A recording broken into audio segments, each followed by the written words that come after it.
Itay, paramihan tayo ng mapapatumbang lata ha. Kung sino manatalo, siya magsasaing. Pati na rin ang paghuhugas ng ating mapagkakainan.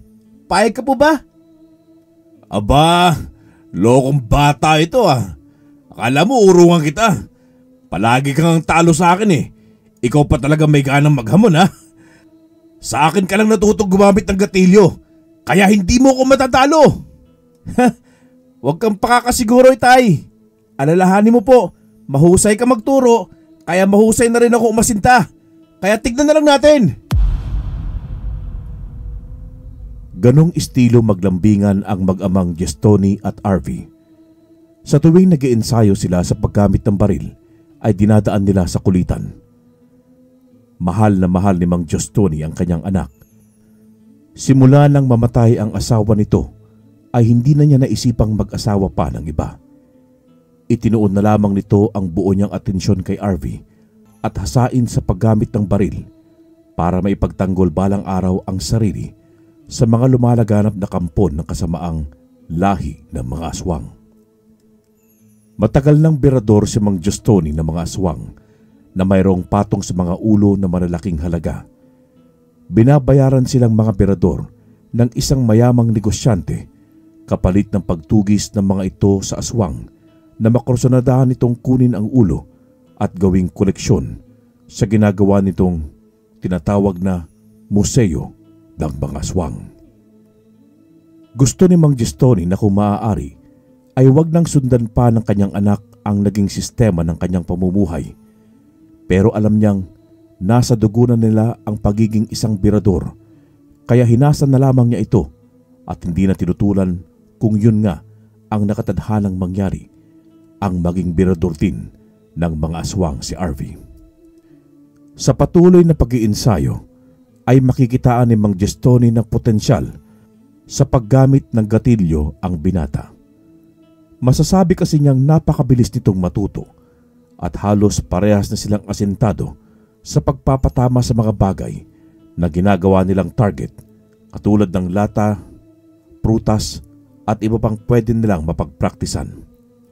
Itay, wala na po ba kayong bagong assignment? Nabigla ang lalaki sa biglaang tanong sa kanya ni RV. Ha? Anong assignment yan? Wag mo na ikaila, Tay. Alam kong isa ka sa mga upahang birador dito sa ating lugar. Palagi kaya kita naririnig na may kausap at kakontrata sa iyong cellphone.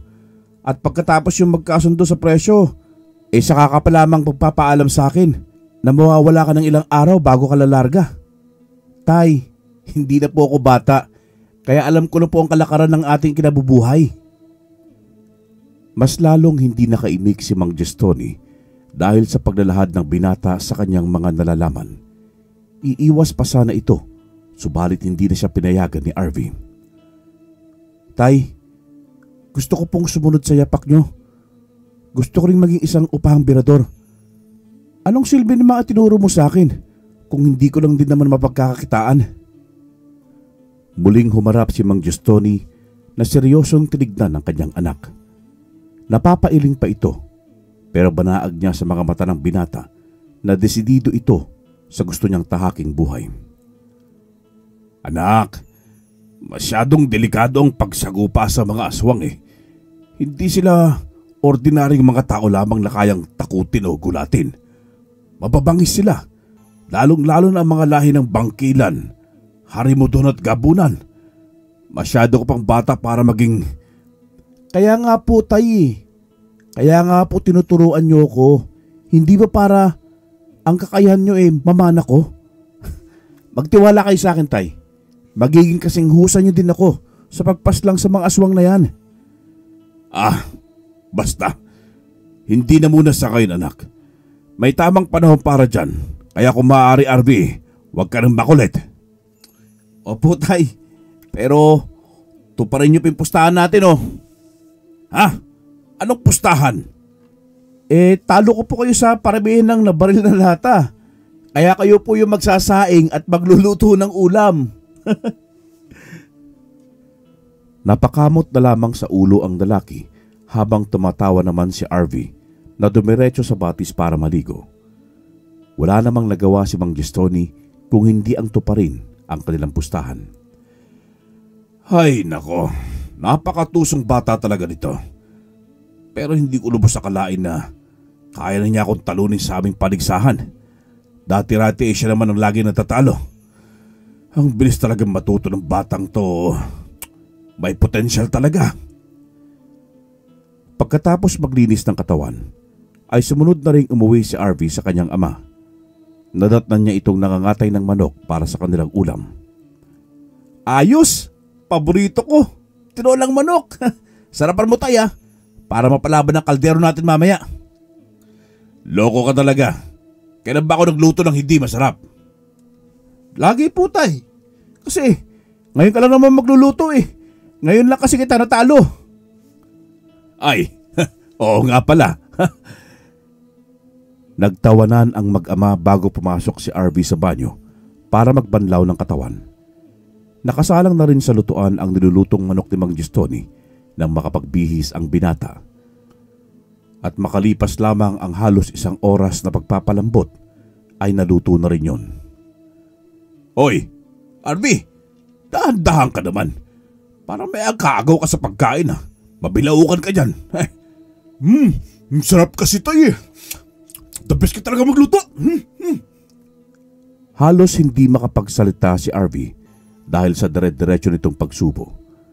Laging puno ang bibig nito ng ulam at kanin, kaya hinayaan na lamang siya ng ama. Gabundok na rin ang kanyang pinagbutuan ng manok, kaya natatawa na lamang si Mang Gistoni sa katakawan ng anak nito. Tay, tapos na ako kumain May iwan na kita. Pupunta muna ako sa gubat para mag-ensayo. Hoy, RV, ikaw nung maghugas itong pinagkainan natin. Ako na ka nagluto eh. Tay, nakakalimutan nyo na ba yung kasama yan sa pustahan natin kanina? Kaya pasensya na tay. Babush! Ay, oo nga pala. Nalintikan na. Naisahan ako ng batang yun Ay nako, matapos na nga itong trabahong to nang makasunod ako sa kanya sa gubat.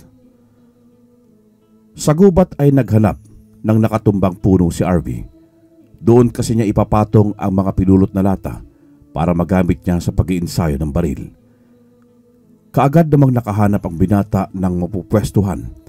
Subalit habang ipinapatong niya ang mga lata sa katawan na nakatumbang puno, ay bigla na lamang siyang nakarinig ng kakaibang huni na nagmumula sa kung saan. Inilibot niya ang paningin sa paligid, subalit wala naman siyang nakita.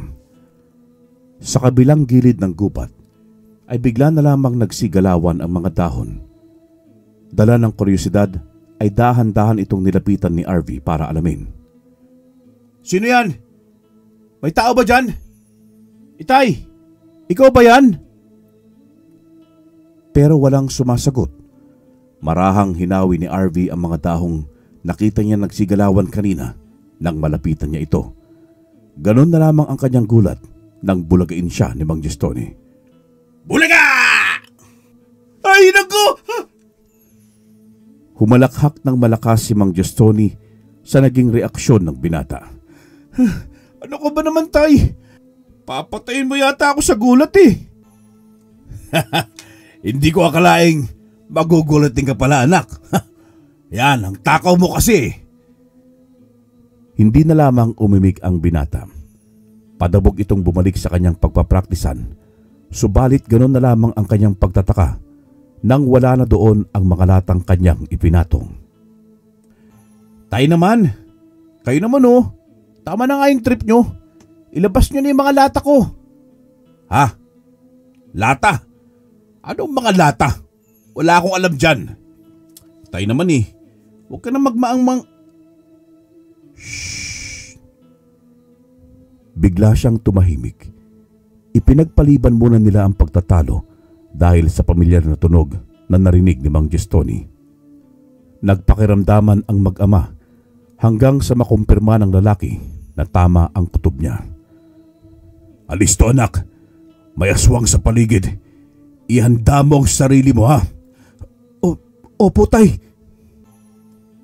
Hindi malaman ni RV kung ano ang kanyang mararamdaman.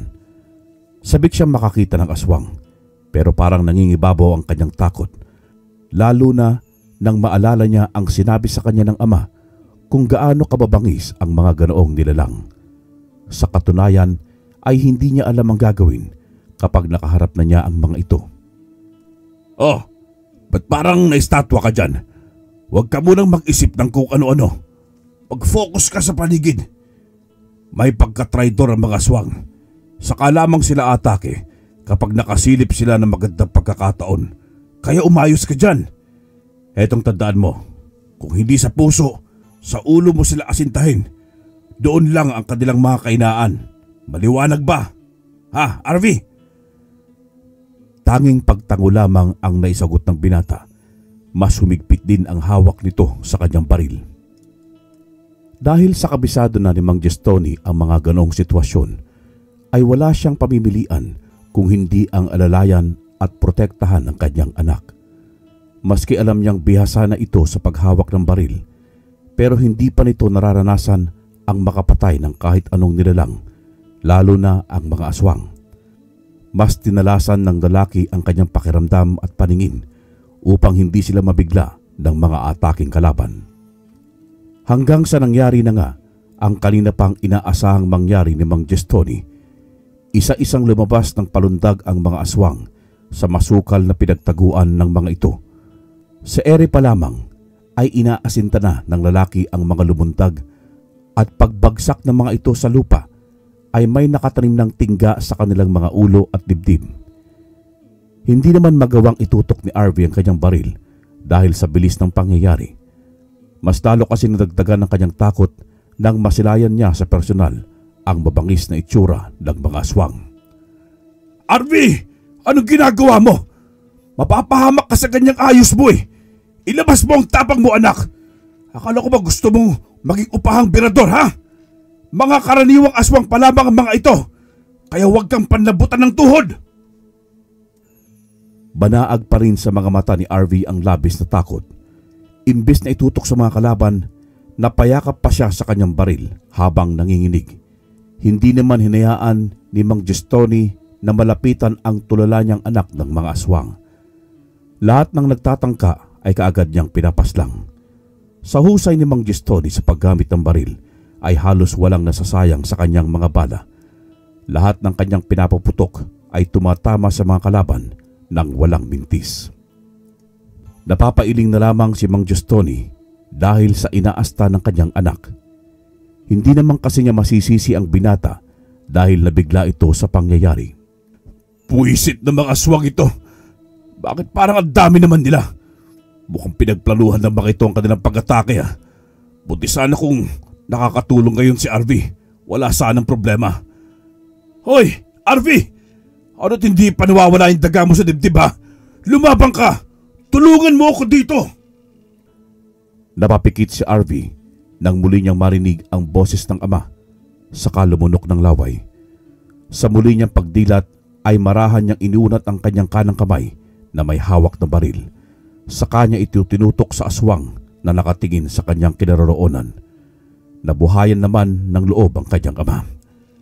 Ganyan nga, anak. Ipakita mo sa mga aswang kung gaano ka katapang. Ipamalas mo sa kanila ang pagiging asintado mo. Subalit nabawi ang tuwa ni Mang Gestoni nang mabitawan ni RV ang kanyang baril. Napailing na lamang ang ama nito na napamura na lamang sa hangin. Sa kasamaang palad ay may mga aswang ang lumihis ng direksyon papunta sa binata. Nanginginig na pinulot ni RV ang kanyang armas saka muling itinutok sa mga ito. Kung hindi ka lalaban, anak, pagpipyesahan ng mga yan ang mga lamang loob at karne mo. Alalahanin mo, hindi ka pa nakakapag-asawa at nagkakaroon ng anak. Kaya bawal ka pang mamatay, RV. Lumaban ka! Bahala na! Pagkatutok muli ni RV sa hawak ng baril sa mga papalusob sa kanyang mga aswang, ay pikit mata niya itong kidalabit. Pagmulat niya ng mga mata ay isa sa mga ito ang bumulagtana sa lupa. May tanim ito ng bala sa dibdib na siyang kaagaran nitong ikinamatay. Sa hindi maipaliwanag na dahilan, ay tila bigla na lamang umusbong ang katapangan sa kaibuturan ni RV. Parang nasiyahan siya dahil sa kauna-unahang pagkakataon ay nagawa niyang pumatay ng isang aswang. Dahil doon ay napawi ang kanyang takot sa dibdib at napalitan ng katapangan. Ganito pala ang pakiramdam ng makapatay ng isang masamang nilalang, Itay. Ngayon ay alam ko na kung bakit gustong gusto nyo maging isang berador. Dahil walang pagsidlang kaligayahan palang nararamdaman nyo. Isa pa, hindi lang basta-basta pagpuksa ang nagagawa nyo sa mga salot na ito. Kung hindi, nagagawa nyo pagprotektahan ng mga tao. Ngayon, Tay, panoorin nyo kung paano ko tamnan ng tingga sa noong mga aswang na ito. Malapad ng ngiti ang pinakawalan ni Mang Gestoni. Alam niya kasi sa puntong yon, handa na talaga ang kanyang anak at hindi na siya mag-aalala pa. Anak nga kita, RV. Anak nga kita. Mas lalo tuloy ginanahan ng lalaki dahil sa kahusayang ipinapakita ni RV sa kanya.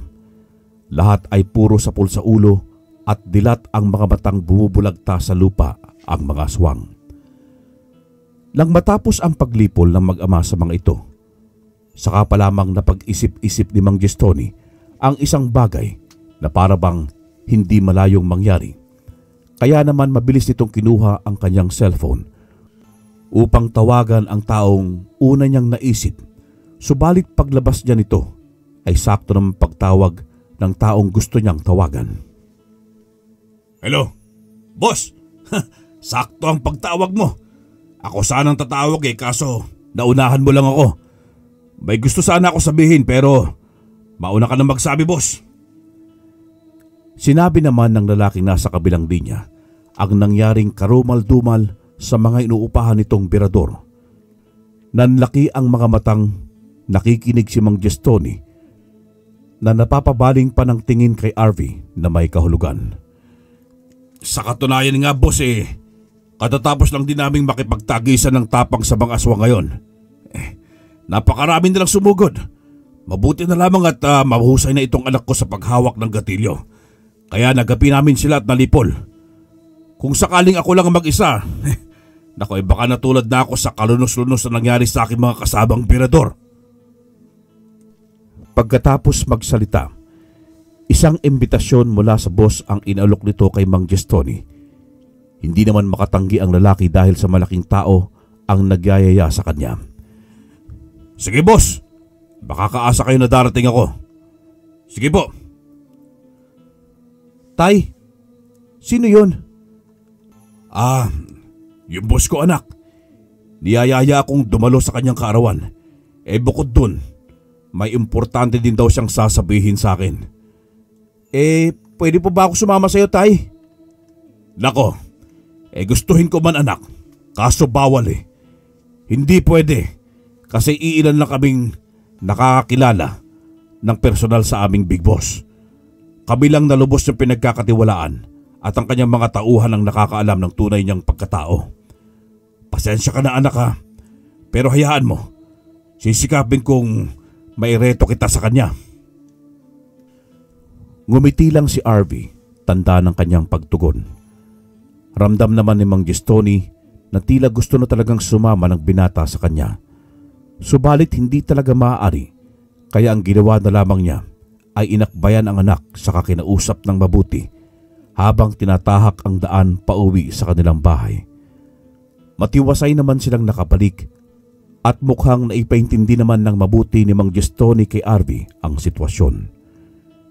Kinabukasan ay gumayak na nga ang Ginoo para sa mahalagang lakad. Sinilip niya muna ang anak sa silid nito at nakita niyang nakatulokbong pa ng kumot habang mahimbing sa pagtulog. Dahil sa maaga naman siyang nagising at nakapagluto na rin ng almusal bago naligo, ay iniwanan na lamang niya sa lamesa ang almusal ni RV. Pagkasara ng pintuan ng kwarto ng binata, ay tuluyan ng umalis ng bahay si Mang Gestoni para kitain ang boss nito. Sumakay si Mang Gestoni sa kanyang naipundar na kotse mula sa kanyang trabahong kakaiba. Kung tutuusin, pero ginawa na lamang legal sa kanilang lugar dahil hindi naman tao ang kanilang pinapatay kung hindi mga aswang. Kaya't tinagaruan sila at nakilala bilang mga lisensyadong berador na manunugis. Pagdating sa mansyon, ay laking gulat ni Mang Gestoni na siya lamang pala ang bukod tanging upahang birador na tumalo at naroroon. Ang iba ay mga bigatin at malalaking tao. Mayroon ding mga matataas na opisyalis ng gobyerno ang nagsidalo. Sa patuloy na paglilibot niya ng paningin, napasadahan niya mula sa hagdan ang pababang lalaking may magarang kasuotan, at maski may suot itong maskara ay alam niyang ang amo niya yon na binati pa ng lahat sa pangalang Don Fajardo. Nakibati na rin siya at nagbigay galang rito. Maraming salamat sa inyong mga dumalo sa aking karawan, mga ginigiliw kong kasama sa negosyo at mga kaibigan. Ginamit ko na rin ang pagkakataong ito para masabi sa inyo ang isang mahalagang bagay. Simula ngayon ay may malaking pagbabago na sa ating trabaho. Masasabi nating papasok tayo sa iligal dahil hindi na tayo dadaan pa sa mga buhayang politiko at mga mukhang perang pulis gaya ng ating nakasanayan. Mas malaki kasi ang napupunta sa kanila kaysa sa atin. Kapag sinolo natin ang grasya, mas madali tayong yayaman, hindi ba? Hindi na rin basta ulo na lamang ng mga aswang ang ating pagkakakitaan sa museo. Iba na. Buong katawan at buhay na aswang na ang ating papatugis sa pinagkakatiwalaan nating mga berador na manunugis at ibebenta natin sa mga dayuhang doktor o siyentipiko ng limpak-limpak na halaga para lamang kanilang pag-eksperimentohan. Sana mga kasama ay walang tumututol at ang lahat ay sumasang-ayon para walang maging problema. Ipinapaalala ko lang din na lihim ang pagpupulong na ito at tayo lamang ang nakakaalam. Kaya kung may kakalaban sa akin ay tiyak na hindi makakalabas pa ng buhay. Dahil sa pagbabantang yon ni Don Fajardo ay walang naglakas loob na tumutol at kumontra.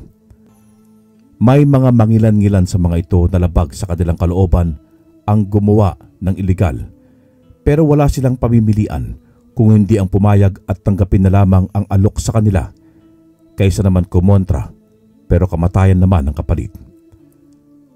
Ang buong akala ng lahat ay maayos na natapos ang usapan, subalit makaraan ang ilan pang minuto ay isang sigaw ang umalingaw-ngaw sa loob ng buong mansyon.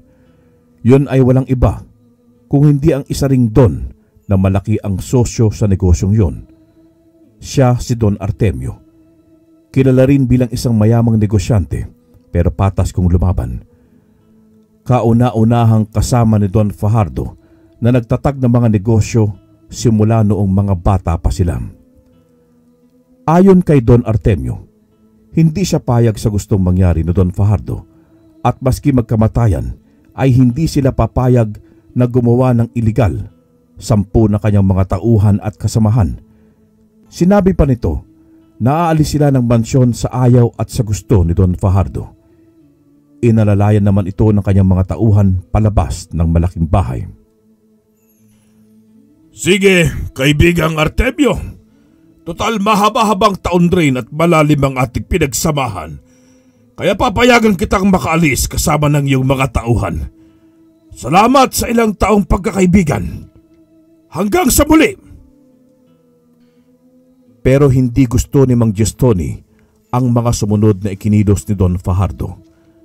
Sa pamamagitan ng pagsenyas sa kanyang mga tapat na alagad ay nagsitanguan ang mga ito at nagsilabas. Makaraan ang ilang sandali. Mga putok ng baril na ang umalingaw-ngaw sa labas ng mansyon sa may hindi kalayuan. Lumipas ang ilang minuto ay nagsibalik na din ang mga tauhan ng Don na may malapad na mga ngiti na tumango sa kanilang amo. Sino pa ang ayaw sa aking bagong patakaran? Malaya na ding lumabas ng mansyon ko. Pero alam niyo na kung saan kayo pupulutin. Wala nang naglakas loob na tumutol pa at kumalaban sa mayamang negosyante. Lahat ay tikom ang bibig dahil takot din silang sapitin ang malagim na kamatayan ni Don Artemio. Nang mapansin ng mayamang boss si Mang Gestoni na kalmado at nakatayo lamang sa isang sulok, ay sinenyasan niya itong sumunod sa kanya sa itaas. Kaagad namang sumunod ang lalaking birador dahil tiyak niyang may mahalaga silang pag-uusapan. Malimit kasi siyang kinakausap ng amo ng masinsinan at sila lamang dalawa. Pagpasok ng Don sa isang pintuan ay hindi na nito sinarado para madaling makasunod sa kanya si Mang Gistoni. Nang makapasok ay saka pa lamang nagsalita ang lalaking mayaman. Pasensya ka na sa biglang nangyari, Gistoni. Hindi ka agad kita naabisuhan tungkol dito. Pero alam ko namang maintindihan mo ko, hindi ba? Napatango si Mang Gistoni habang nag-iisip. Hindi niya kasi akalain na aabot sa ganito ang lahat. Ang dating amo na pinaglilingkuran niya ng mahabang panahon dahil sa galing nitong makisama sa mga tauhan at kaibigan, ay tila naglaho ang lahat ng yon at ang paghanga ng lalaking birador ay kaagarang naglaho. Pero wala siyang magagawa kung hindi ang magpatianod sa agos ng nangyayari para hindi din siya sumunod sa mga napahamak. Bueno, hindi na ako magpapaligoy-ligoy pa, Gistoni. May mahalaga kang misyon na aking ipag-uutos. Pero mag-isa ka na lang na natitirang birador. Baka hindi mo kayaning mag-isa ang lakad mo. May kakilala ka bang pwede mong maging kasama? Yun ang problema natin, boss eh. Wala po akong kakilalang ibang birador bukod sa mga namatay ko ng tropa. Ganun po ba kasi kadelikadong misyong ito at ganun na lamang ang inyong pag-aalala? Naglakad muna ang Don papuntang pintuan. Saka nito itinulak para magsaram. Hinubad din muna nito ang suot na maskara bago nagpatuloy sa pagsasalita. Sobrang delikado at halaga ng misyong ito, Gistoni. Dahil isang prinsesa ang iyong bibihagin ng buhay at dadalhin dito sa aking bahay sa halagang 25 million. Napalunok ang lalaking birador sa narinig, hindi lamang sa halagang perang nakapatong, kung hindi pati na rin sa pagkakakilanlan ng kanyang target. Siya si Prinsesa Ayumi, prinsesa ng mga aswang na bangkilan. Mahalagang madala mo siya rito, Gistoni. Malaki ang tiwala ko sa iyo at alam kong kaya mo dahil ni minsan ay hindi ka pa pumalpak. Hindi ba't iniinsayo mo sa paggamit ng gatilyo ang kaisa-isa mong anak na si Arvi? Bakit hindi mo siya isama? Boss, pero hindi pa siya handang sumabak sa laban. Hindi pa siya hinog para sa ganitong misyon. Tatanggi ka pa ba kung sasabihin kong dadagdagan ko pa ng 10 milyon kapalit ng matagumpay na serbisyo ninyo? Muling napalunok ng sariling laway si Mang Gistoni. Gustuhin man niyang pumayag, pero nagdadalawang isip siya sa kaligtasan ni Arvi. Pag-iisipan ko po muna, boss, kung pwede. Maari bang... Pumapayag ako, Tay! Boss, pasensya na kung pumasok ako ah. Hindi naman kasi nakasara ang pinto eh. At bigla na lang akong iniwan ni Itay kaya sa paghanap ko sa kanya, napadpad ako rito. Arvi, anong ginagawa mo rito? Kabastusan ito para kay Boss Fajardo. Alam mo ba yun? Gistoni. Ayos lang. Total, iilan lang naman kayong nakakakilala sa akin eh. Tiyak kong pareho lang kayo ng iyong uniko iho na mapagkakatiwalaan. Total, Arvi, nakita mo na ang mukha ko. Welcome to my world. Membro ka na sa aming samahan. Ngayon, ikaw ang inaatasan kong sumama sa iyong ama na kunin si Prinsesa Ayumi at dalhin sa aking harapan. Bahala na kayo kung paano magiging hatian nyo sa pabuya. Pero kapag nabigo kayo, kamatayan ang naghihintay sa inyong mag-ama. Maliwanag ba ang kasunduan natin? Gistoni, Arvi. Maliwanag po, Boss Fajardo. Ngayon pa lang iandaan nyo na ang pera. Dahil tinitiyak ko sa inyong magtatagumpay kami sa aming misyon. Magaling. Yan ang gusto kong tauhan. Mabilis magdesisyon. Mukhang daig mo pa ang iyong ama. O siya, tapos na ang usapang ito. Pwede na kayong umuwi at maghanda. Ipapadala ko na lang sa inyo ang sketch kung paano ang pumunta sa burol kung saan ang kuta ni na Prinsesa Ayumi at ang mga alagad nitong mga aswang. Sige po, boss. Maraming salamat sa pagtanggap sa akin bilang inyong bagong birador. Aalis na po kami, Boss Fajardo. Tinanguan lamang sila ng Don bilang pagtugon. Paglabas ng mag-ama ay napangisi ito ng nakakaloko. Inakay naman ni Mang Gistoni pababa ng hagdan si Arvie na punong-puno ng pag-aalala. Hindi niya akalain na sa ganong kabilis nakapasok ang kanyang anak sa grupo. Pagkalabas nila ng mansyon ay saka pa lamang kinumpronta ng ama ang kanyang anak. Ayaw kasi talaga nito ang ginawang biglaang pagpasok at pagsunod sa kanya. Arvie, alam mo ba kung anong sinuong mong panganib, ha? Aswang ang hahantingin natin. Masyadong mapanganib lahat bangkilan ng Prinsesa Ayuming yon. Isa pa, hindi natin madadala ang target natin. Mapanganib din ang naghihintay sa atin sa kamay ni Don Fajardo. Tapos ang lakas ng loob mo kaninang sumagot ng ganon. Isa pa, paano mo ko nasundan gayong natutulog ka kaninang iniwang kita sa bahay? Tay, relax. Leave it to me, okay? Tsaka, hindi po ako yung nakatulokbong kaninang nakita mo kanina. Kung hindi yung teddy bear nakatabi ko matulog nung bata pa ako. Tuso ka talaga, bata ka. May pa leave it to me ka pa kang nalalaman. Mas lalong masisira diskarte ko nito dahil nandiyan kang iisipin ko. Tay, huwag niyo po akong alalahanin. Malaki na po ako at hindi na bata. Tsaka, naranasan ko na po matay ng mga aswang. Kaya wala kayong dapat ikabahala na. Mas mag-alala kayo kay Don Fajardo. Ramdam ni Mang Gistoni na may laman ang huling sinabi sa kanya ng anak. Tila ba may alam ito na hindi niya alam. Gusto pa sana nitong kausapin, subalit nauna na ang binata na naglakad saka pumasok sa likod ng kotse kung saan din siya nagtago kanina. Kaso na konsensya ang lalaki kaya't binuksan niya yon, saka ito ipinalipat sa likod na upuan para maging komportable sila pareho sa biyahe. Pagka-uwi ay walang imikan silang bumaba ng sasakyan. Maghapong ganoon ang kanilang naging sistema. Sumapit na lamang ulit ang kinabukasan na hindi sila nag-uusap na mag-ama. Saka lamang sila nagpansinan nang tawagin ni Mang Gistoni si Arvie para pag-aralan ang maliit na mapang ipinadala sa kanila ni Don Fajardo. Sa unang tingin ay alam kaagad ni Arvie ang lugar na yon. Kagubatan ng Santa Teresita.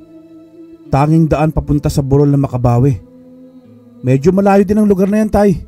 Sa lugar ng mga Ilocano yan. Kaya dyan tayo pupunta sa parting timog. Ay mabuti na lamang, Arvie.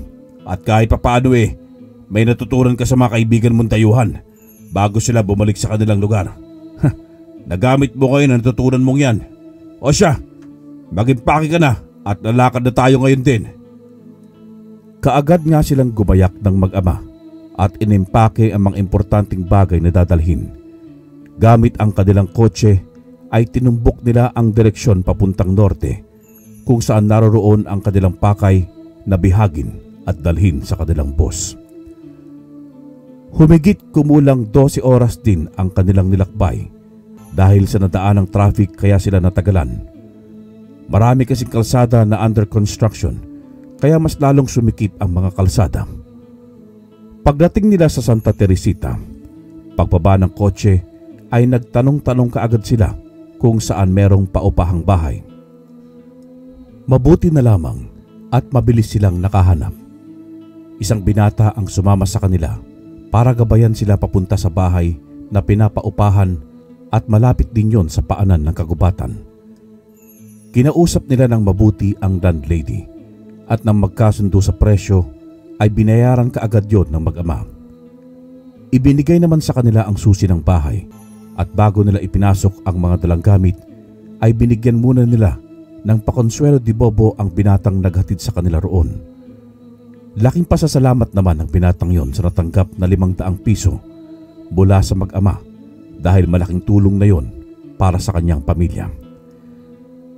Nang maiayos ng mabuti ang mga kagamitan, ay nagpahinga muna sa isang kama ang mag-amang Gistoni at Arvie. Habang nagpapahinga ay pinag-uusapan na din nila kung ano ang unang hakbang nilang gagawin kapag nakaharap nila ang mga aswang. Habang napapasarap sa pagsasalita si Mang Gistoni, bigla na lamang naputol yon nang marinig ang anak na naghihilig at mahimbing nang natutulog. Ay, kita mo talaga tong batang to. Ang daldal ko rito, pero tinulugan lang ako. Ay, makaidip na nga rin at maaga pa kaming gagayak bukas. Mabilis namang nakuha ni Mang Gistoni ang kanyang antok, kaya agad din itong nakatulog. Pagsikat ng araw pagkatapos nilang mag-almusal, ay nakapagpasya na silang mag-umpisang pasukin ng kagubatan. Wala pang masyadong tao na mga oras na yon, kaya walang nakakita sa kanilang paglabas. Mahaba-habang alay-lakad ang kanilang bubunuin bago makarating sa burol na kanilang pakay. Dahil sa may edad na rin, ay madali na lamang napapagod si Mang Gistoni, kaya panay sila tigil upang makapagpahinga. Parang walang katapusang paglalakbay ang kanilang tinatahak, subalit ayon sa mapa na pinagbabasehan ni RV ay tama naman ang kanilang binabagtas na daan. Lintik, kung alam ko lang na ganito kalayong lalakarin ko Saan ito manggi na lang ako? Hoy, RV, malayo pa ba? Abay, 12:00 na. 6 na oras na tayo naglalakad. Malapit na, tay. Talaga? Ilang oras na lang ba? Bago po sumapit ang gabi, nandun na tayo. Depende po sa bilis natin. Mga 4 o 5 oras pa. Hindi maipinta ang mukha ng lalaki dahil sa narinig. Hinawakan pa niya ang mga tuhod na tila ba kinakausap na sana ay hindi sumuko ang mga ito. Natatawa na lamang ng palihim si RV sa inaasta ng kanyang ama. Mag-aalas 5 na nga nang marating nila ang paanan ng burol ng Makabawi. Humingi naman ulit ng pahinga si Mang Gistoni sa kanyang anak at nakiusap na sa gilid na lamang sila dumaan at huwag nang umakyat pa. Aminado naman kasi ito na hindi na niya kakayanin pa kapag dumaan pa sila sa tuktok ng burol na yon, at maski maliit ay matarik pa rin para kay Mang Gistoni ang daan pababa roon. O sige, tay, ang totoo hindi naman talaga tayo dadaan sa burol na yan. Ayon dito sa mapa, gigilid tayo at sa likod ng burol, nandun yung kuta ng mga aswang. Kaya kailangan na nating ihanda ang ating mga sandata, tay. Anumang oras paglapit natin doon, ay maaari na tayong sugurin ng mga aswang. Ganun na nga ang kanilang ginawa. Isinukbit na nila ang mga baril at magazine sa kanilang tagiliran. Isinabit naman nila ang laylayan ng mga mahaba nilang armas sa kanilang mga leeg. Nang matapos, muli silang lumakad. Wala pang 1 oras ay narating na nila ang kuta ng mga aswang na pinamumunuan ni Prinsesa Ayumi. Hindi pa man sila tuluyang nakakalapit ay sinugod na sila ng mga bantay na aswang sa bungad. Hindi na rin nagpaligoy-ligoy pa ang mag-amang manunugis. Agad nilang pinaulanan ng bala ang mga aswang na sumugod gamit ang kanilang mahahaba at matataas na dekalibre ng baril. Dahil sa parehas silang asintado ay hindi makaporma ang mga aswang kahit nagaano pa sila karami. Habang pinagbabaril nila ang mga aswang, naglalakad naman sila ng marahan papasok sa kuta ng mga ito. Hinagilap nila kung saan naroroon ang prinsesang si Ayumi at hindi naman sila nahirapang mahanap ang kinaroroonan nito. Pero hindi basta-basta malalapitan dahil napapaligiran siya ng napakaraming aswang, lalo na sa parting harapan. Hindi rin nila pinatawad ang mga yon. Maski hindi sila umatake at tila ba'y naharang lamang ng mga ito ang mga katawan para protektahan ang kanilang prinsesa, niratrat pa rin nila Mang Gistoni at RV. Wala akong pakialam maski lumaban kayo o hindi. Basta ang importante sa akin ay ang milyones na pabuya. Kaya uubusin ko kayong mga demonyo kayo. Napapailing naman si RV sa narinig mula sa ama. Hinayaan na lamang niya muna ito para hindi masira ang konsentrasyon sa pakikipaglaban. Grabe ang tuwa sa kanilang sistema habang binibistay ng mga bala ang katawan ng mga aswang na unti-unti nang nauubos. hanggang umabot sa puntong si Prinsesa Ayumi na lamang ang natitira. Marahang tumayo ito sa kanyang trono saka naglakad pababa. Nakangiti itong nakatitig kay Arvi na para bang kanyang inaakit. Hoy Arvi, tandaan mo, aswang ang babaeng yan, maski ubod pa ng kagandahan, kaya wag na wag ka magpapatukso, maliwanag! Subalit hindi nakatanggap ng tugon ang ama mula sa anak nito. Nang pagbasdan niya ng mabuti ang binata, tila ba nahipnotismo na ito. Arvi, ano ba? Gumising ka dyan! Huwag kang patatangay sa kapangyarihang hipnotismo ng bangkilan na yan! Pero bigo pa rin ang lalaki. Sa isip-isip niya ay tuluyan na yatang nasakop ni Prinsesa Ayumi ang kaisipan ng kanyang anak. Hindi ito maaari! Hayop ka, bangkilan ka! Tigilan mo ang... Bago pa makalabit ni Mang Gistoni ang kanyang baril, ay nahipnotismo na rin siya ni Reyna Ayumi sa pamamagitan ng pagtitig nito sa kanyang mga mata. Tila nawala naman ng malay ang lalaki na lumupaypay ang mga kamay at ulo habang nakatayo. Natawa naman ang prinsesa dahil pabor na sa kanya ngayon ang laban. Sayang, ang gwapo mo pa naman. Arvi ang pangalan mo, tama ba? Kung hindi ka lang sana kalaban ng aming lahi, ay mas gugustuhin kong gawin kitang prinsipe ko. Ang kaso, hindi eh. Kaya gagawin na lamang kitang masarap na hapunan ngayon, pati na ang iyong ama. Pasensya na, kailangan mo na magpaalam dito sa mundo nyo. Unti-unting nilalapit ni Reyna Ayumi ang kanyang pangil sa liig ni Arvi. Subalit natigilan ito dahil biglang may baril na tumutok sa kanyang ulo. Dumistansya ka kung ayaw mong pasubugin ko ang utak mo. Gulat na gulat ang prinsesa dahil hindi siya makapaniwala sa nangyayari. Paanong nakawala ka sa hipnotismo ko? Imposible. Wala pang nakakawala rito. Pinagsasabi mong nahipnotismo. Hindi ako mapapasilalim ng iyong kapangyarihan, no? Napasailalim ako ng iyong kagandahan at nangarap na sumasayaw tayo sa alapaap. Pero nagbalik ang aking diwa eh. Gusto mo na akong kainin kaya nawala ka agad ng paghanga ko sa kagandahan mo. Ngayon, mamili ka. Totodasin kita o makikipagtulungan ka sa amin para mapuksa ang tunay na masama sa likod ng kaguluhang ito. Walang pamimilian ng prinsesa kung hindi ang pumayag na makipagtulungan. Mas lalo pa itong pumayag nang maipaliwanag ng mabuti ni Arvi sa kanya ang sitwasyon. Saka pa lamang tinapik ng binata sa balikat ng kanyang ama para magising ito mula sa pagkakahipnotismo. Inumpisahan na rin itong ikwento sa ama ang lahat ng kanyang narinig na usapan ng mga tauhan ni Don Fajardo sa mansyon. Maniwala kayo, tay. Hindi ba pagkakatiwalaan si Don Fajardo? Narinig ko ang mga tauhan niya na kapag nadala natin si Prinsesa Ayumi sa kanyang harapan, ay ipapapatay pa rin niya tayo sa kanyang mga tauhan. Ang tunay kasing balak nila sa prinsesa ay turukan muna ng pampatulog bago nila tayo patayin. Balak ni Don Fajardo na pagsamantalaan si Prinsesa Ayumi at kapag nagsawa na siya sa katawan nito, ay ibibenta na niya sa mga siyentipikong dayo na hayok sa eksperimento. Ito ang buong katotohanan, itay. Hayop na Don Fajardong yun. Sagad sa buto pala ang kasamaan. Sige Arvi, naniniwala na ako sa iyo. Anong plano mo ngayon, anak?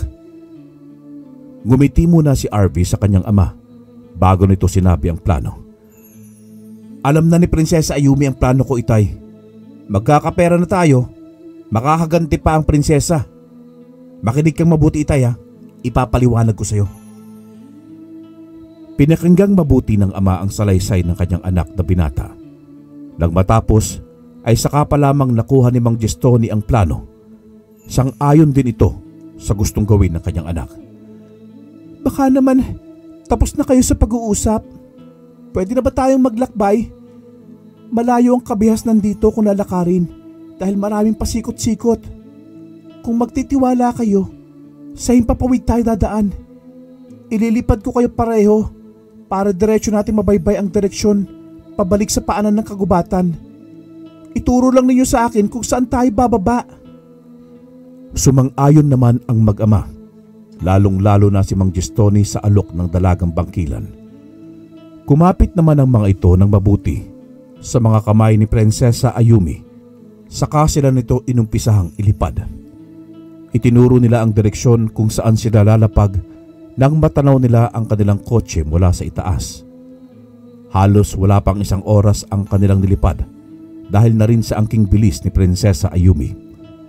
Mabuti na lamang at hating gabi na sa mga oras na yon, kaya walang nakakita sa kanila, dahil kung sakaling meron ay tiyak na panibagong problema na naman yon. Paglapag nila sa lupa ay bumalik na sa normal at maamong itsura si Prinsesa Ayumi. Napakaganda talaga nito sa normal niyang ayos. Kung hindi lang alam ni RV na aswang ang dalaga, ay tiyak na mahuhulog ang loob niya rito. Ang natitirang mga oras ay ginugol muna nila sa pagpapahinga. Natulog muna sila ng maayos para may lakas sila sa susuunging laban. Si Prinsesa Ayumi naman ay nagmanmanlabang sa labas ng bahay. Hindi kasi uso sa mga aswang ang matulog. Pero nang papasikat na ang araw ay napilitan na itong pumasok ng bahay dahil hindi siya makakatagal kapag nasa labas siya.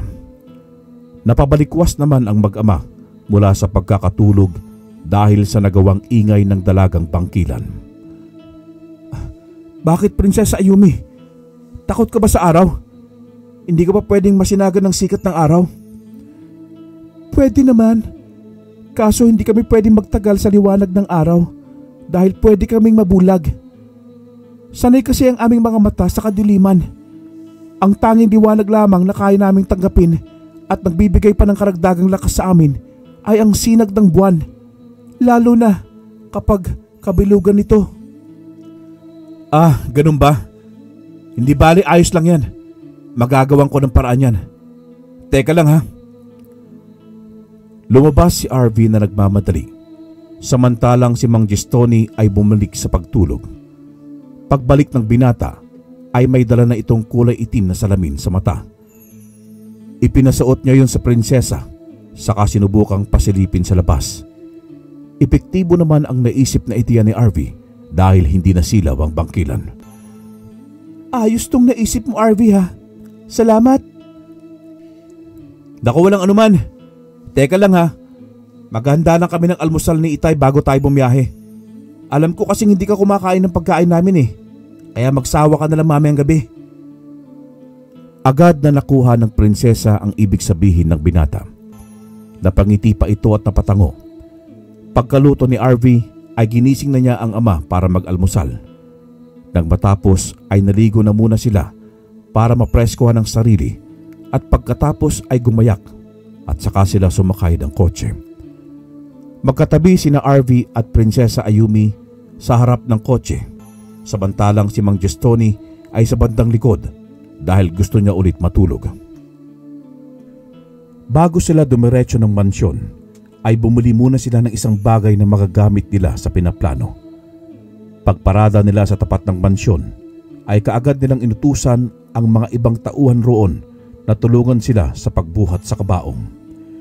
Kailangang ingatan nyo yan sa pagbubuhat. Kapag nabuksan yan at nalaban ng aswang na naman yan, nagabi na. Pare-pareho tayong malilintikan kay boss kapag nakawala ito.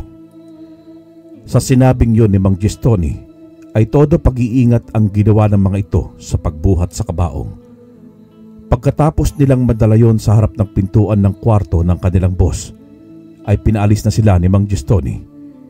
Hindi pa man nakakarami ng katok ang mag-ama, ay bumukas na ang pintuan. Maingat nilang ipinasok ang kabaong sa loob at pagpasok ay kaagad silang tinutukan ng baril ng mga tauhan ni Don Fajardo na kanina pa naghihintay. Magaling, magaling. Hanga talaga ako sa tapang ninyo mag-ama. Susuungin kahit na gaano kadelikado para lamang sa pera. Pero pasensya na. Business is business. Masyadong malaki ang pabuyang ibibigay ko sa inyo. Mawawala sa akin yan. Kaya mas mabuti pang patayin ko na lamang kayo. Hayop ka, Don Fajardo. Buo ang tiwala kung tutupad ka sa usapan. Pero isa ka palang traidor at ganid. Wala tayong magagawa, Gestoni. Gaya ng sabi ko, business is business. Mga bata, patayin ang mag-amang yan. Pero bago pa sila mapaputukan, ay napatawa ng malakas si Arvy. Mukhang nasisiraan ka na yata ng bait, Arvy. Anong nakakatawa? Nasa bingit na nga ng kamatayan ng buhay ninyong mag-ama. Wala, Don Fajardo. Natatawa lang ako kasi akala ko talaga totoong matalino ka. Hindi kami tanga para dalhin sa yung prinsesa na walang assurance. Buksan niyo ang kabaong at tignan niyo kung may laman ba talaga yan o wala. Nangunot ang noo ng Don at dala ng kuryosidad ay pinabuksan nga niya yon sa kanyang mga tauhan. Pagbukas nun ay wala itong laman. Nasaan si Prinsesa Ayumi? Nasaan? Nasaan muna ang salapi, Don Fajardo, at mapapasayo ang napakagandang prinsesang si Ayumi. Walang pamimilian ang Don ng mga sandaling yon kung hindi ang magpalabas ng pera. Mula sa dalawang malaking bag ay inilatag nila sa harapan ng mag-ama ang mga dolyares na laman ng mga ito. Kinuha naman ni Mang Gestoni ang mga pera, saka dali-daling dinala sa sasakyan. Hindi niyo ako maisaan, Arvy. Marami ang tauhan kong nakakalat sa labas, kaya hindi niyo madadala ang pera ng buhay kayo.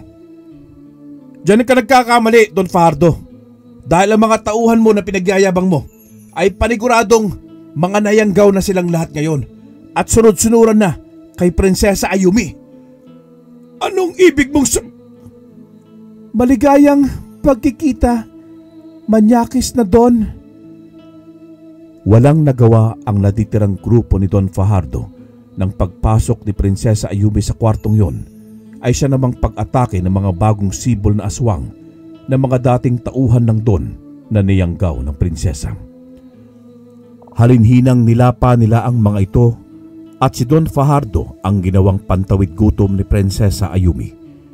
Nang matapos ay saka pa lamang kumalma ang lahat. Salamat, Prinsesa Ayumi, sa pakikipagtulungan. Salamat din, Arvy, sa mahusay mong plano. Naipaghiganti ko na ang aking mga kauring na paslang. Napalitan ko naman sila ng mga bago. Paano? Hanggang sa muli? Teka. Pwede ba akong humingi ng isang halik mula sa'yo?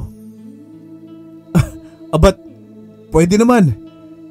Pero baka yung gawin mo lang din ako, ha? Kagabi pa sana nung natutulog kayong mag-ama kung gugustuhin ko. Pero hindi ko kaya eh. Sapat na ang hangaan mo ako at hangaan kita. Isang halik lang para sa masayang alaala. Kontento na ako doon. Naglapat nga ang kanilang mga labi bago tuluyang nagpaalam si Prinsesa Ayumi kasama ang mga bago nitong alagad. Masaya namang nilisan ng mag-amang manunugis ang mansyon na may daladalang napakalaking halaga ng pera para sa gagawin nilang pagbabagong buhay. Wala ding naganap na investigasyon ng mga pulis dahil ang misyong ginawa ni Mang Gestoni at Arvy ay nanatiling isang lihim. Wakas.